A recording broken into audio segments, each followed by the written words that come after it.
I used to go diving a lot. Not so much anymore. But a couple years ago I was really into it. Had my license and everything. It's really beautiful down there. The pale patterned sand, the water washing away the distance like a blue mist, and flashes of the brightest colours you've ever seen as some fish dart into view. I've done my share of exploring wrecks and grottos, but my favourite thing to do is hover right where the shelf plunges into the deep. You get the greatest dynamics there as deep-sea creatures come up to feed. Anyway, one time I was drifting along near Antigua, about 40 feet down. I had 2 tanks with me so I could stay down for several hours. The shelf sloped off to my left, and rocks and coral broke the monotony of the sand to my right. I hadn't seen much that day and was getting a bit bored, but then I noticed a large octopus. It was a deep-sea type, probably washed up accidentally. They don't usually come up to hunt. It seemed sluggish and didn't react much when I drifted over to it. Now, octopuses aren't very friendly creatures. If you manage to get near one, they usually flee within seconds. I'm sure you've seen videos of them changing colours to match their environment. Not all species can do that, but they're all very good at hiding. So seeing a deep-sea octopus up close was quite an opportunity. It was about a foot from crown to beak and dark mottled green. Its tentacles curled around it, perhaps 4 feet long when extended, and pale on the underside. Its eyes looked like golden rings around narrowed black pupils. It was having trouble moving and looked half dead. I decided to try and get near it. There were some yellow-tailed jacks nearby, and I speared one with my knife. Sorry if that offends you. I'm not one of those touch-nothing divers. Cautiously I approached the octopus and offered it my fish, shoving it out ahead of me and letting it drift toward the creature. Success! It didn't run, but lazily reached an arm out to capture the morsel. It brought it under its beak and began to devour it. I drifted closer, trying to acclimate it to my presence. Over maybe half an hour or so it became more lively and used to my presence. Apparently I had bought its tolerance with my offering, and it even began to play a bit, darting away from me and then back. I had a stick with me that I used to test holes and mud and such, and it occurred to me that maybe I could teach it to play fetch. I brought the stick out and waved it until it seemed like I had its attention, and then threw the stick out sideways. It didn't go very far under water, of course, but the octopus went after it and grabbed hold with its tentacles. It didn't seem inclined to return to me, though, so I swam closer. It was waving the stick at me, and then it tossed it out to the side. It was copying me. I retrieved the stick, and then an interesting idea came into my head.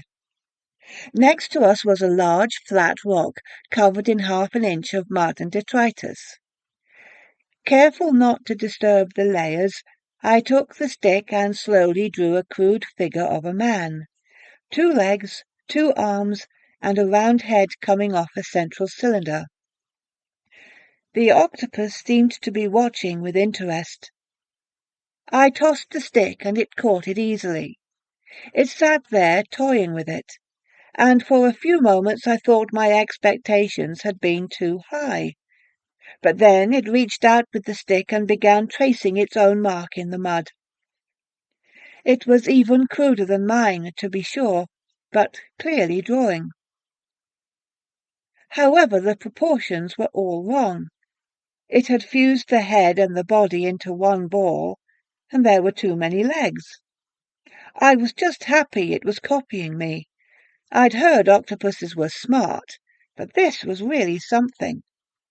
But then it hit me like a freezing wave. The octopus wasn't copying my drawing, It was drawing itself. The implications for this were huge. If I'd had a video camera then, I would be a famous man today.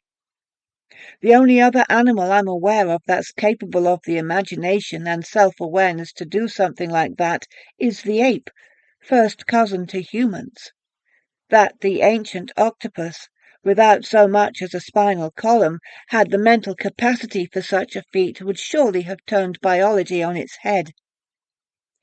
However, I didn't have a camera, and the scientists I've told my story to greet it with understandable skepticism. I would put all my time into trying to prove it myself, but I just can't bring myself to go diving anymore. Anyway, once that realization struck, I got excited. The octopus passed the stick back and I began drawing other sea creatures and common sights.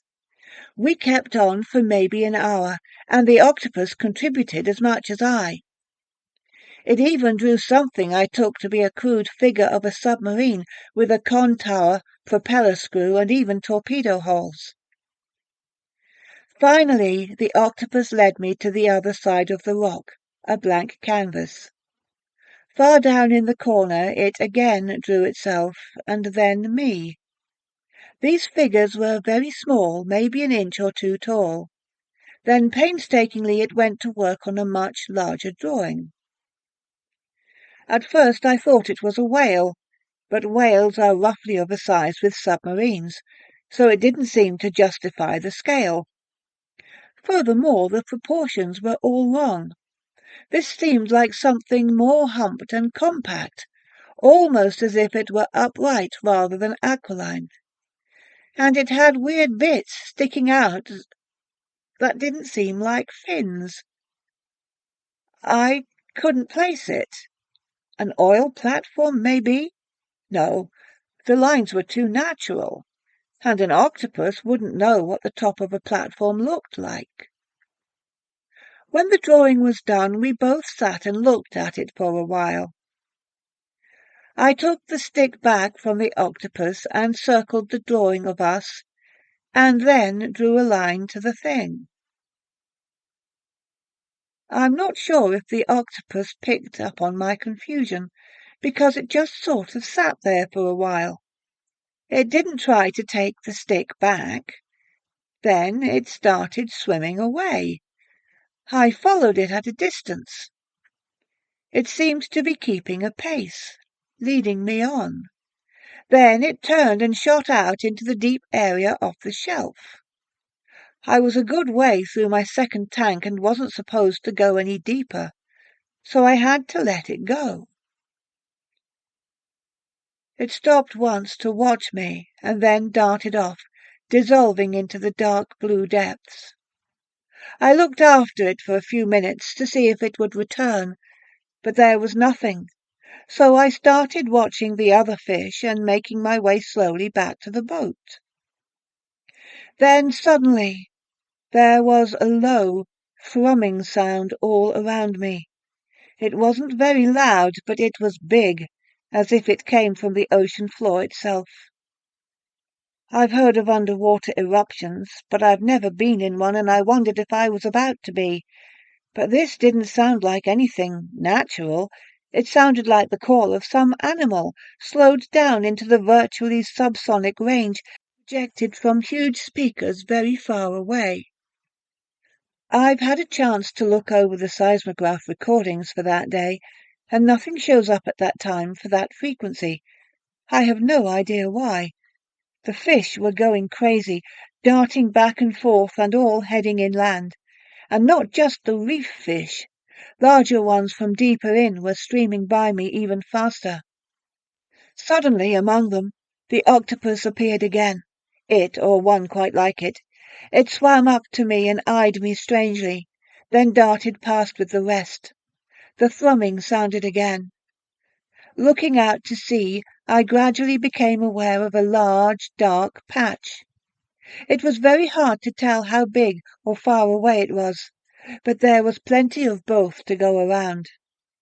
It was hard to tell more than just a shadow in the murky water, but it clearly wasn't a whale or anything man-made.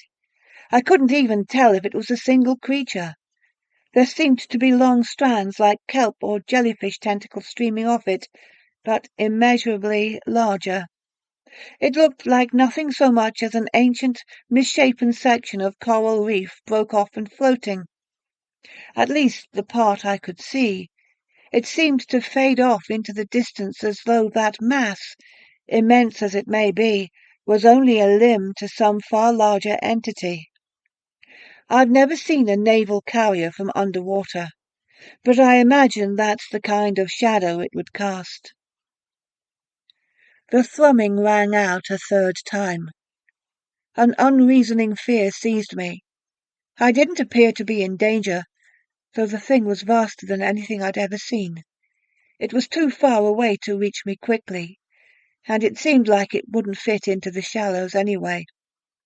Nevertheless, I was gripped by the feeling that if I didn't get away as fast as I could, I would be dragged down into the abyss and consumed. I could feel the very water itself drawing me down into that black maw. So of the depth or my equipment, I surged upwards. As I rose, of course, I began cramping, but I clawed my way up anyway. I was still far from the boat. When I broke the surface, I could barely move. I had to keep my mouthpiece in because I couldn't keep my mouth above water. I certainly couldn't call or signal the boat. Far from receding, my panic was worse than ever. From above the water, I couldn't see the thing, or tell whether it was coming for me. I thrashed my slow, painful way toward the boat. Finally, someone on board noticed me and they came to pick me up. I had the bends bad and had to stay in a hospital for a few weeks until I was over it. The doctors tell me I was lucky not to get a stroke or some other permanent damage. So, that's my story. I'm sorry I can't give a more satisfying conclusion. I still don't know myself what I experienced. My friends think it was some form of rapture, but it just doesn't match the symptoms. Narcosis is supposed to reduce anxiety, not stimulate it. And my hallucinations, if that's what they were too vivid and specific. Anyway, since then I've been afraid of the water. I tried going out once or twice, but all I can do is stay shaking in the boat. I think there really was something out there, and I don't think it's something I ever want to come across again.